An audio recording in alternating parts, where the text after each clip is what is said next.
kita selalu nyaman. Kalau sesuatu yang putih kita katakan putih. Kalau presiden kita katakan presiden.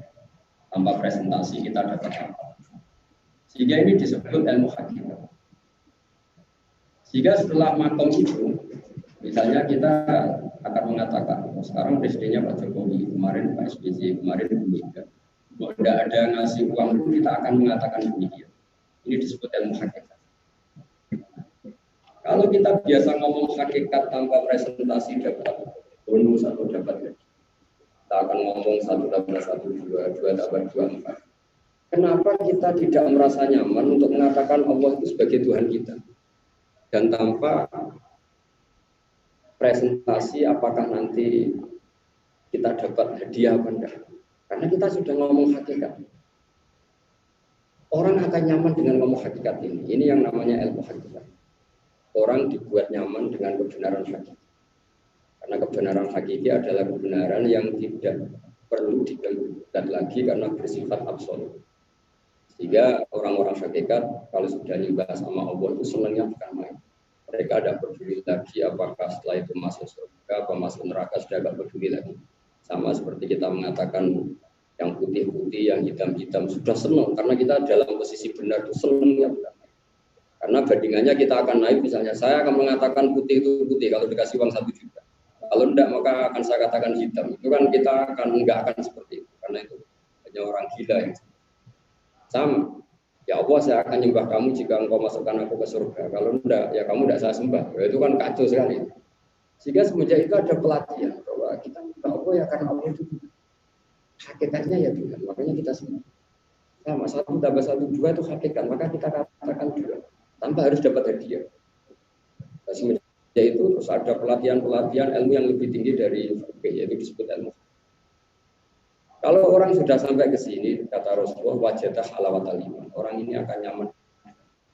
Sehingga kita akan nyaman dengan Allah tanpa ingin misalnya semua keinginan kita dikabulkan. Karena kalau pakai syarat itu nanti repot. Kalau semua orang ingin dikabulkan, wah ini nggak ada negara. Karena kalau semua orang ingin jadi presiden semua, terus kayak apa ini kacaunya negara? Nggak ada rakyat. Kalau ingin jadi orang kaya semua, ada buruh dan seterusnya. Nah semenjak itu terus, karena Islam sudah mapan, itu sudah bicaranya ilmu hakikat. Termasuk lahirlah riwayat-riwayat yang misalnya Allah mengatakan dalam hadis qudsi itu dawuhnya Allah yang tidak ada di Quran. Kata Allah kepada orang-orang soleh, laulam akhluk jannatan wala naron alam akun ahlan anbuto. Saya ini Tuhan, nanti kan tidak bikin surga juga tidak bikin neraka. Apa lalu saya ada Tuhan? Apa lalu saya ada perlu Anda taati? Mereka kaget, ya tetap saya taati ya Allah, karena engkau tetap Tuhan. Artinya apa? Surga dan neraka itu bukan penopang Allah sebagai Tuhan. Tuhan tetap Tuhan, meskipun tidak bikin surga, meskipun tidak bikin neraka. Yang putih tetap akan putih. Meskipun yang mengatakan putih tidak harus dapat hadiah. Setelah adanya ilmu hakikat ini, maka Islam ini sudah purna. Sudah mengajarkan tauhid, mengajarkan fikih, mengajarkan syariat. Islam sudah. Nah tentu dalam konteks sosial yang kita pakai adalah ajaran fikih. Karena fikih ini yang akan mengatur sedemikian rupa konstruksi tatanan Islam. Saya berkali-kali memberi contoh, kenapa nikah itu harus pakai wali, pakai 2 saksi. Karena ketika perempuan itu masih perawan, atau masih jomblo, atau masih sendiri, itu nggak jelas milik siapa.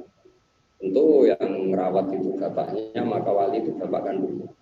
Terus ada urutannya, kalau bapaknya meninggal ya mbaknya, kalau nggak ada ya saudara kandungnya, ada urutan-urutan dalam fikih. Kalau nggak ada semua wali hakim. Kemudian ketika pernikahan itu ada masalah, Islam membolehkan talak. Talak itu suami mengakhiri hubungan suami istri. Tapi kalau jika suami itu tidak mau mengakhiri, tapi kehidupannya tidak maslahat, maka ada istilah rafa atau fasun nikah. Seorang istri mengajukan ke hakim, kemudian hakimlah yang memisahkan 2 orang ini. Nah, kenapa diatur sedemikian rupa? Bayangkan misalnya ada suami yang bejat sampai istrinya disuruh mengedarkan narkoba, disuruh melakukan hal-hal yang maksiat. Tentu istri ini susah untuk keluar dari ikatan suami istri. Maka istri ini diberi hak melaporkan ke hakim kejadiannya apa, dan hakim harus mengabulkan perceraian ini. Rafa ini harus dikabulkan supaya Tidak ada solihah yang tahta yati fasikin, sebab tidak ada wanita solihah di bawah kekuasaan orang. Nah, fikih ini bikin aturan itu semua. Nah, setelah diceraikan, fikih ada aturannya lagi. Siapapun yang diceraikan, baik diceraikan secara baik-baik maupun diceraikan secara fasal nikah, harus ada iddah. Jangan sampai rahim yang pernah ada hubungan intim dengan suami pertama, masih ada sperma dari suami pertama, kemudian nikah lagi. Dan ada hubungan intim lagi, kemudian nanti anak ini anak siapa? Jika ada iddah. Iddah itu perempuan yang diceraikan oleh suaminya atau cerai mati, harus mengalami kondisi baro'atul rahmi, rahimnya benar-benar bersih, baru boleh nikah lagi. Supaya apa? Kalau nanti punya anak, jelas anak dari zaud kedua, bukan zaud pertama, karena rahimnya benar-benar bersih. Itu aturan-aturan. Termasuk muamalah dalam jual beli. Kata Allah, di antara dosa besar adalah kamu memakan harta orang lain secara batin. Waktu dulu dia ilal hukam. Apalagi dalam kebatilan ini, dalam kefasikan ini, kebatilan ini Anda berjustifikasi atas nama hukum, itu malah lebih dosa lagi. Sudah salah punya argumentasi hukum, salah lagi. Waktu dulu dia ilal hukam. Kita perlu fariqom min amwalina supaya kamu makan harta orang lain. Lalu Islam ada aturannya. Aturannya bahwa syarat pembeli harus punya uang itu miliknya dia atau dia dikuasakan untuk melakukan pembelian. Penjual juga barang itu harus miliknya atau dia wakil dari pemilik. Kemudian Islam melarang bai'ul fuduli. Karena ini di Kemenku, saya akan cerita fikih Islam dalam muamalah. Islam melarang jual beli orang yang tidak malik juga tidak wakil. Misalnya begini, saya punya tanah yang nilainya 10 juta. Ada orang yang tanpa konfirmasi ke saya menjualkan ke orang lain 12 juta. Tahu-tahu dia merasa berhak atas 2 juta itu karena yang penting saya inginnya 10 juta. Pertanyaannya 2 juta ini jika tidak disahkan oleh yang punya tanah, 12 juta ini masih harga tanah itu. Berarti 12 juta ini tetap milik pemilik tanah. 12 juta semua. Nah, soal nanti ingin ada fee apa enggak ya terserah yang punya tanah. Kecuali dari awal si maklar tadi dapat mandat dari pemilik bahwa dia hanya ingin menjual 10 juta dan kalau maklarnya ingin menjual lebih nanti lebihnya dikasihkan. Itu berbeda lagi. Kenapa aturan Islam seketat itu? Karena menurut hukum Islam itu sederhana. Nilai 12 juta adalah nilai tanah itu. Dan tanah itu milik si A. Ya sudah 12 juta juga milik si A. Soal nanti ada gaji untuk maklar kalau dalam bahasa Jawa. Itu urusan lain. Tapi tidak boleh maklar tadi lalu merasa berhak atas 2 juta itu. Karena pertanyaannya secara fikih, dia punya hak itu atas nama apa? Atas nama pemilik enggak? Atas nama mandat juga enggak. Islam-Islam yang seperti ini itu Islam yang akan menjadi solusi dunia dan akhirat. Karena perdagangan itu awal dari semua konflik. Dulu kita dijajah Belanda juga karena perdagangan orang kesemsem ya sama rempah-rempah yang ada di Indonesia yang apa. Terus kita dijajah rempah-rempahnya dibawa ke sana. Andai kan orang-orang Belanda dulu mengikuti fikih Islam itu nggak mungkin dia menjajah karena menanam tanaman di tanah orang lain itu juga gas. Jual sesuatu yang enggak miliknya juga tidak. Hingga saya mohon sekali kepada teman-teman yang di Kemenku semua umat Islam di Indonesia, muamalah ini harus karena kata para ulama, dia itu gampang karena hubungan kamu dengan Allah itu maha pengasih, maha ghafur. Jadi kalau muamalah ini harus detail. Kenapa harus detail? Karena ini menyangkut ridhon nas. Ridhon nas itu menyangkut rasanya orang itu lebih mudah tersinggung, mudah nggak ridho, mudah nggak nyaman karena sesama manusia. Kalau Allah kan zat yang nggak pernah dirugikan oleh siapapun dan nggak akan pernah manturat apapun karena saking kayanya Allah al-Ghaniyul Hamid. Tapi kalau sesama manusia ini repot. Jika dalam fikih Islam disebut hakwa mabniun alal musamahah, kalau hubungan dengan Allah itu dipermudah. Tapi hakul adami mabniun alal musyafah, justru hubungan dengan manusia ini yang bikin agak rumit. Kenapa agak rumit? Karena sekali yang satu khianat, yaitu misalnya dalam bab mu'athah. Di fikih ada istilah bab mu'athah. Kita misalnya di salah satu rumah makan, kemudian kita langsung makan udang goreng. Itu banyak ulama yang nganggep boleh, tapi bersifat rukhsah. Rukhsah itu kemurahan. Sebenarnya secara disiplin nggak sah. Kenapa tidak sah? Karena kalau kita makan dulu tanpa bayar, itu kan kitanya yang repot. Dikatakan mencuri di depan umum, dikatakan tamu ya ada tamu, dikatakan jual beli belum apa bayar. Jadi itu kan bingung kan, kalau tamu-tamu makan atas nama apa? Atas nama jual beli belum bayar, atas nama nyolong, nyatanya di depan umum, atas nama bertamu.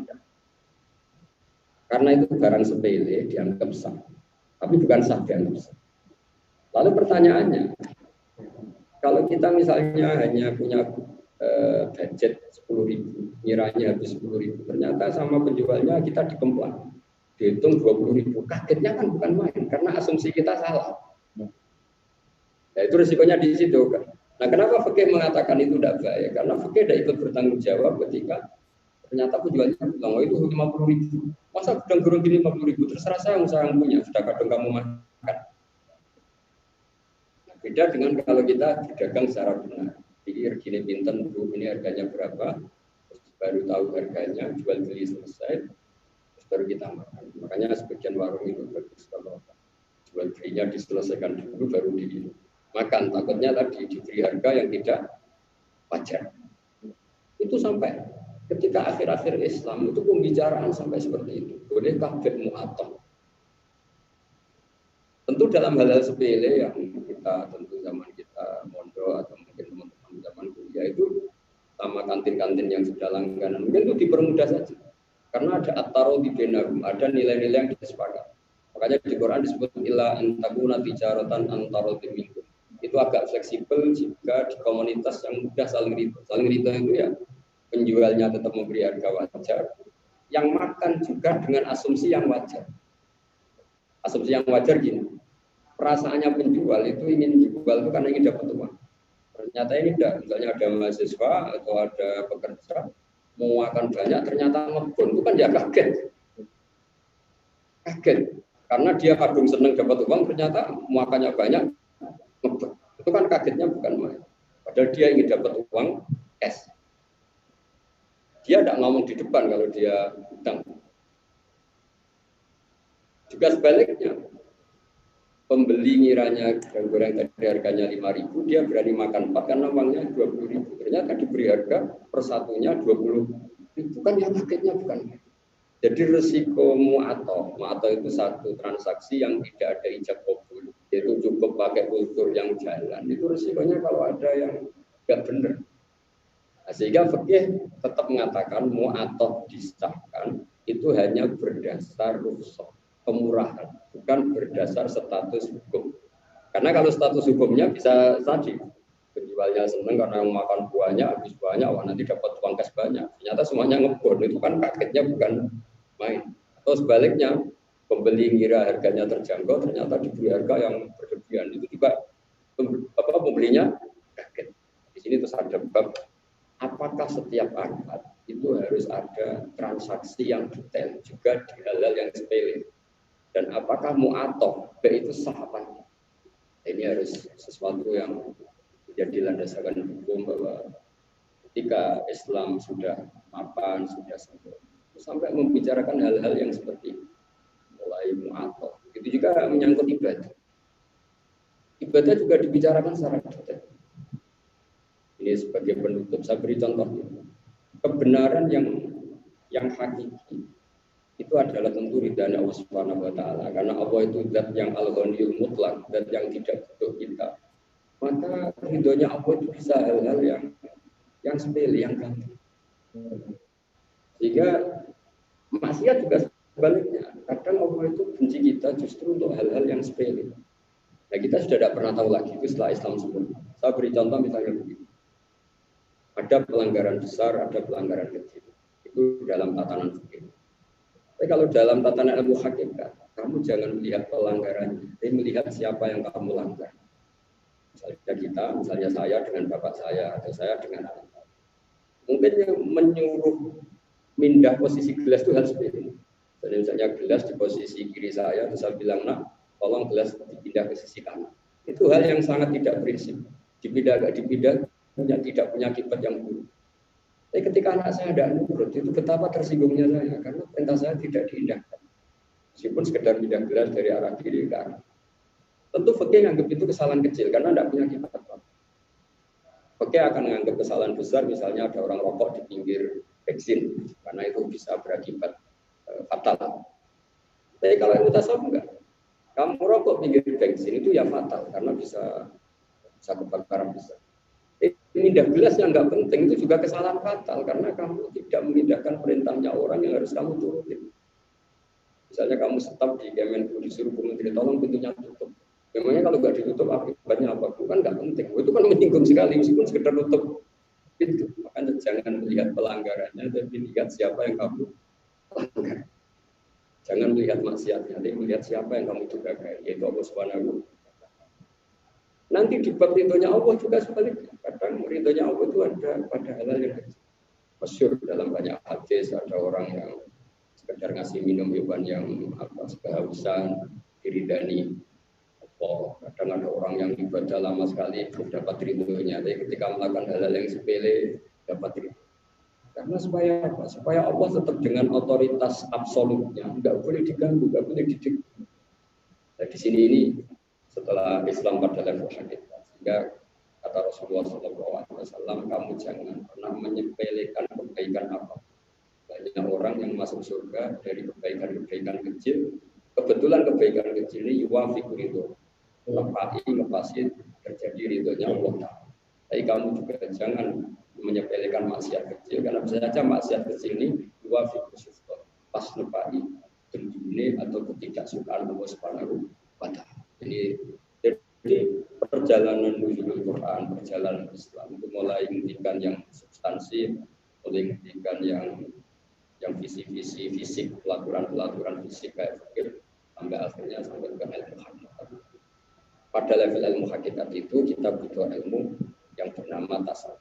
Kita di tasawuf itu ilmu yang mengatakan ya putih, satu tambah satu ya dua, tambah dua ya empat. Kita tanpa berharap dapat pahala apa enggak, kita ingin sesuai hakikat. Jika saya berkali-kali ngaji menfatwakan kita kalau sudah sujud sama Allah itu yang senang. Meskipun kita mungkin nggak perlu tahu sujud kita diterima apa enggak, perlu tahu. Karena kita pernah ditakdir sujud itu sudah luar biasa. Betapa malunya kita ketemu Allah, kemudian kita di dunia tidak pernah sujud. Jadi kata para ulama, sujud itu status kita.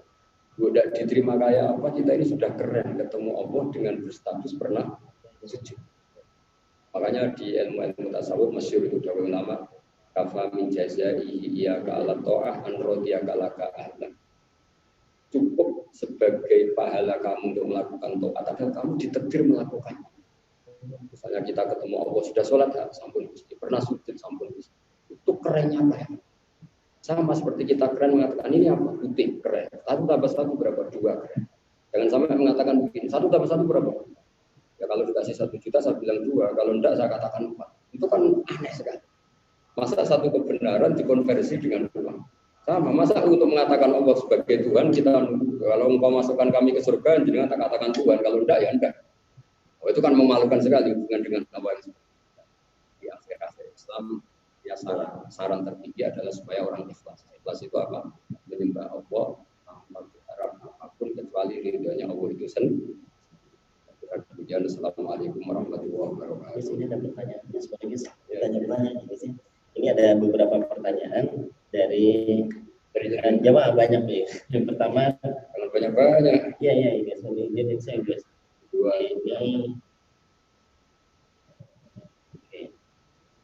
Pertanyaan yang pertama, mengumpulkan guys, sebagaimana ketahui bersama terdapat ada 4 imam mazhab Hanafi, Maliki, Syafi'i, Hambali yang diikuti sebagai rujukan dalam melaksanakan syariat Islam. Apakah dalam penerapan sehari-hari kita dibolehkan mengambil rujukan dari imam mazhab yang berbeda-beda?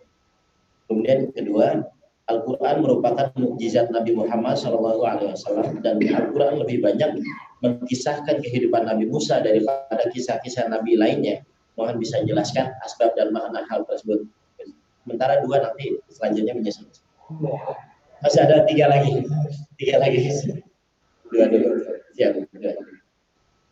Dalam banyak tafsir dijelaskan karena Allah sangat tahu bahwa nantinya yang paling bengkel, yang paling berani kepada Rasulullah SAW adalah orang Yahudi. Orang Yahudi itu orang yang paling ngeklaim lebih benar daripada Islam. Sehingga Islam menjelaskan tentang Nabi Musa, biar orang Yahudi tahu bahwa ajaran Nabi Muhammad SAW itu tidak beda dengan ajaran Nabi Musa.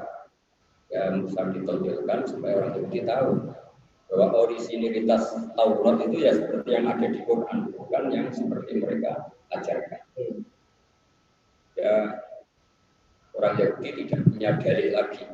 Misalnya gini, orang Yahudi pernah cerita bahwa agama kita ini paling tua. Bahkan saking tuanya, Ibrahim itu pengikut kita. Saking tuanya, Ibrahim saja pengikut kita.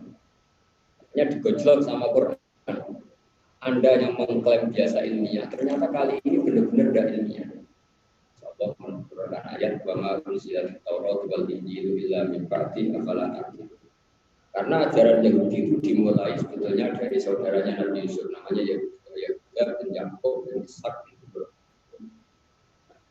Yahuda yang saudaranya Yusuf ini kemudian pengikutnya disebut Yahudi. Tapi ketika Islam datang, itu mereka mengklaim agama tertua. Saking tuanya mereka sampai umur Jumawa bilang Ibrahim saja pengikut kami. Kata Allah, antum ulai fa'ajaz fi ma lakum bihi kalimat hajjuna fi ma laysa lakum bihi. Kamu ini kebablasan ngawur kamu sampai berargumentasi tidak ilmiah. Masa Yahuda diikuti Ibrahim? Harusnya kan Yahuda pengikut Ibrahim karena Yahuda generasinya setelah itu aja Nabi Musa itu generasi setelah Ibrahim. Beda dengan Nabi Muhammad. Nabi Muhammad dari awal diceritakan Allah anit tabi millata Ibrahim hanifah. Karena Nabi secara lahir memang setelah Ibrahim. Sehingga apapun Nabi berstatus Sayyidul Anbiya, Sayyidul Mursalin tetap diistilahkan anit tabi millata Ibrahim, pengikut Ibrahim. Karena di mana-mana orang datang setelahnya ya pengikut yang lebih dulu. Nah, ini enggak orang Yahudi saking ngawurnya enggak. Nabi Musa itu diikuti sampai kehilangan rasionalitas objektif. Nah, gara-gara ada Quran seperti itu mereka istiqomah itu dipermalukan. Andai kan Quran dan cerita-cerita itu mungkin ya agak kebongkar. Itu sirinya kenapa Quran cerita banyak cerita tentang. Nah, yang di ganjalan misalnya ganjalan yang dialami Nabi juga sampai akhir zaman dengan kelompok. Ya. Terus pertanyaan yang tadi masalah mazhab itu banyak ulama yang menjawab kalau dalam keseharian sebetulnya kita ini fleksibel. Jadi yang nggak boleh itu mengikuti 2 imam atau 3 imam yang dengan mengikuti itu dua-duanya bilang tidak sah. Itu yang nggak boleh. Namanya al-faq kalau dalam bahasa mungkin disebut al-faq. Misalnya kayak gini. Kita wudhu mengikuti mazhab Abu Hanifah. Sholat ikuti mazhab Imam Syafi'i. Tapi ketika sholat kita mengabaikan satu kewajiban yang diyakini wajib oleh Imam Syafi'i. Ketika wudhu mengabaikan kewajiban yang diwajibkan oleh Abu Hanifah. Intinya akhirnya 2 imam ini mengatakan sama-sama batal karena sempit. Itu namanya tatfik. Misalnya gini contoh paling gampang. Banyak ulama yang mengatakan keluar darah ini wajib iftisad ya. Keluar darah ini karena logika yang terbangun keluar kencing saja wajib wudu, keluar air besar juga wajib wudu, maka keluar darah juga wajib wudu. Ada mazhab. Nah, mazhab demikian itu kemudian ada orang terus setelah iftisad, setelah kam, dia sholat. Setelah wudu dia iftisad, kam, dia sholat. Menurut Imam Syafi'i dia sah karena tidak membatalkan wudu. Tapi menurut ulama lain mungkin dibilang tidak sah. Nah, punya batal lewat keluar darah. Setelah sholat, dia tidak baca Fatihah. Menurut Abu Hanifah baca Fatihah itu tidak wajib. Yang penting baca Quran. Nah, akhirnya kan Imam Syafi'i membatalkan karena tidak baca Fatihah. Yang lain batalkan karena tadi dia pakai bukan. Akhirnya apa? Dua ulama ini sepakat batal. Beda dengan perilaku fikih yang berdiri sendiri. Misalnya Wakaf lah yang sering jadi geger di Indonesia. Wakaf itu dalam madzhab Syafi'i nggak boleh ditukar, nggak boleh dijual belikan, nggak boleh macam. Ya kalau di madzhab Abu Hanifah fleksibel. Jika misalnya kalau masjid di satu kampung dulu di tempat ramai, tahu-tahu atas nama perubahan waktu masjid ini tahu-tahu di tempat yang paling sepi. Masyarakat ingin pindah masjid. Itu kalau madzhab Abu Hanifah endek saja bisa tukar guling. Itu nggak masalah karena berdiri sendiri.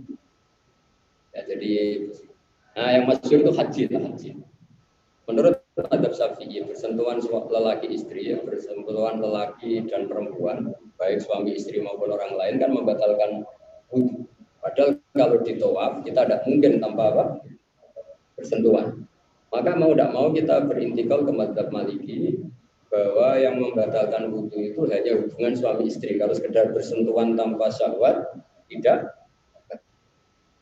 Nah itu boleh kita semua orang Indonesia pun yang bermadzhab Syafi'i kalau sedang tawaf intikal madzhab. Karena tanpa intikal madzhab tawafnya tidak sah. Tapi itu kan berdiri sendiri. Berdiri sendiri. Beda dengan yang contoh yang pertama tadi. Makanya dikatakan dalam kitab fikih indah madzhab itu boleh asal tidak tersusun satu ibadah yang nanti dua-duanya imam ini mengatakan tidak. Misalnya menyangkut nikah. Nikah itu unik. Imam Syafi'i mensyaratkan dua saksi. Dua saksi sama wali, karuan wali dan dua saksi. Imam Malik itu tidak mensyaratkan ada saksi. Nikah itu cukup wali tanpa saksi. Tapi yang lupa orang-orang itu enggak. Imam Malik tidak mensyaratkan saksi, tapi mensyaratkan isya'ah. Harus dipublikasikan. Jadi artinya apa? Imam Malik itu lebih ekstrim sebenarnya. Orang lagi. Nikah, Imam Syafi'i kan mensyaratkan wali, karuan yang wali, zaud, dua saksi. Imam Malik itu tidak mensyaratkan dua saksi. Tapi syaratul isya'ah mengharuskan dimaklumatkan. Kalau dimaklumatkan kan di atas saksi. Nah, Imam Syafi'i unik. Imam Syafi'i mengatakan walimatul ursi itu tidak wajib. Orang nikah bikin pesta walimatul ursi tidak wajib. Tapi Imam Syafi'i uniknya apa? Mewajibkan orang yang diundang kalau nggak ada hukum wajib. Jika dua madzhab ini ketemu, yang satu mengatakan bisa syarat sah, yang satu mengatakan harus sudah kan. Sesuai riwayat yang diriwayatkan para ulama, a'linu hadan nikah. Yang penting nikah itu dimaklumatkan. Karena kalau nggak dimaklumatkan itu repot. Repot. Misalnya gini Mas Zakaria, ada orang cantik di kampung itu ada orang cantik. Dinikahi kaji kaya dari Madura ada yang tahu. Mungkin Mas Habib masih berharap, Mas Zakaria masih satu kampung masih berharap. Tahu-tahu bunting karena sudah punya istri. Kaji kaya orang mana? Kalau dikatakan zina nyatanya nekat. Tapi gara-gara siri kan yang kecewa. Beda dengan kalau kawin ini dimaklumatkan kan sudah yang putus asa sudah jelas. Makanya di sini diketahui ini madzhab Syafi'i memilih dua saksi. Imam Malik ini diisahkan dimaklumatkan. Ya saya kira Guys, ini penting guys. Ada pertanyaan guys, karena ini teman-teman di Kemenkyu PNS, apabila kita ingin lebih mengenal Allah, bertakarub mendekat diri kepada Allah, salah satu yang kepada tarikat tertentu. Apabila bagi kami seorang PNS, mohon arahan terus cara takarub apa yang lebih pas bagi seorang PNS. Ya agama ini milik semua. Kalau PNS punya aturan, yang lainnya juga punya aturan. PNS punya aturan sendiri, ya sama aja. Ya sama aja. Mana-mana aturan takarub yang dilakukan kita meninggalkan.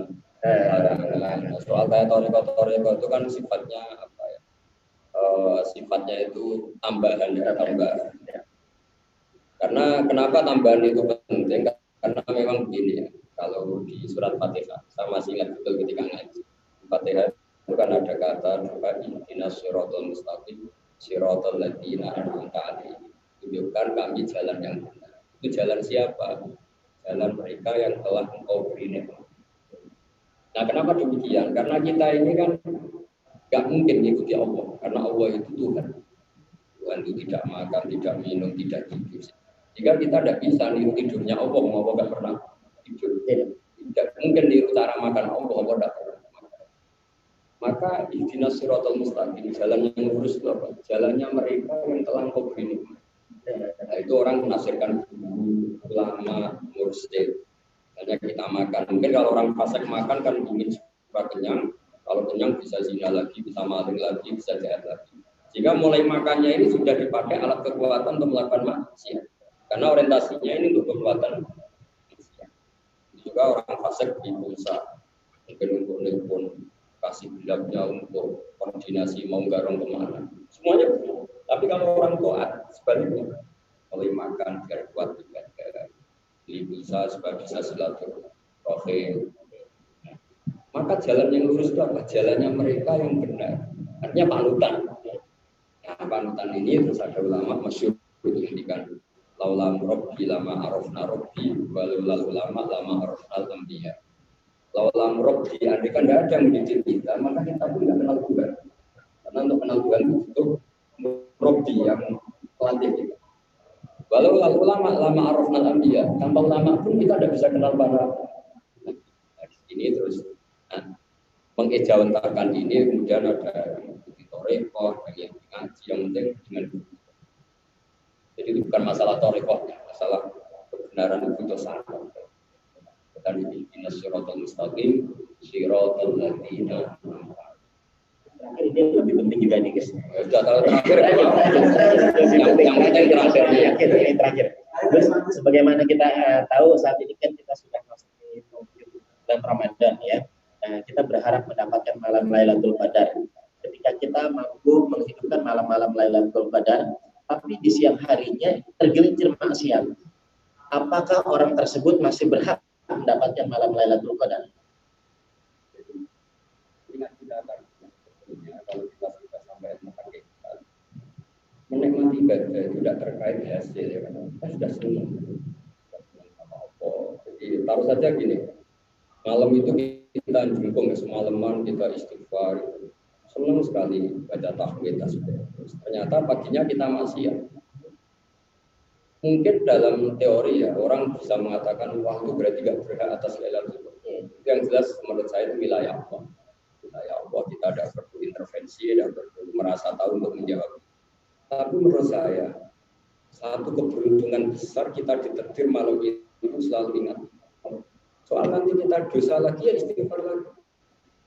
Jangan sampai kita punya tradisi menyesali tobat. Karena nanti kalau ini terlalu kita sesali, lama-lama kita menyesali tobat kita di masa lalu. Apa artinya semalaman saya sungkeman, semalaman saya istighfar, ternyata pagi ini saya. Maka di kitab-kitab hadis sahih disebut bahwa qabul taubah wa in takarrara. Tobat mesti diterima meskipun berkali-kali salah lagi. Makanya kalau dalam doa-doanya orang-orang tasawuf, anal awwal ila dzunub wa antal awwal ila maghfirah. Artinya itu niat ingin dulu, tapi justru ke iparnya ketemu adiknya pas baca surat doa, akhirnya malah masuk. Artinya Allah itu punya cara kalau ingin memberi hidayah itu memberi saja tanpa ada perangkat sebelumnya. Khalid bin Walid itu mendapat hidayah justru setelah memimpin perang Uhud, di mana perang Uhud perang kafir mengalami dan karena panglimanya Khalid. Tapi dia ingin Islam setelah perang Uhud. Kenapa? Betapa hebatnya seorang Muhammad, kata Khalid bin Walid. Zaman itu masih jangkar bilang Muhammad. Wong sahabatnya sendiri saja kalau melanggar dihukum sama. Kita tahu perang Uhud kalah itu karena sahabat melanggar instruksi Nabi bahwa para pemarah nggak boleh turun dari. Akhirnya boleh mikir. Betapa hebatnya seorang Muhammad. Kalau tidak Nabi ya satu orang pilihan Allah yang bahkan kalau dilanggar anak buahnya sendiri saja diberi sanksi. Berarti Muhammad juga orang biasa. Ya ini. Itu juga dia menjadi mukmin justru setelah membunuh saya. Jadi sini ini yang dimajasa begitu. Ya sudah, itu tidak wilayah kita. Makanya kita selalu berdoa ihdinas siratal mustaqim dan selalu berdoa ya Allah illam akun ahlan an abdu wa rahmataka wa rahmatuka ahlun an tabdu. Jika saya tidak layak mendapat rahmatmu karena amal kita masih bolong-bolong, amal kita masih kurang. Tapi rahmatmu selalu layak mendapatkan. Karena rahmat engkau tidak terbatas. Kita doa. Bismillahirrahmanirrahim.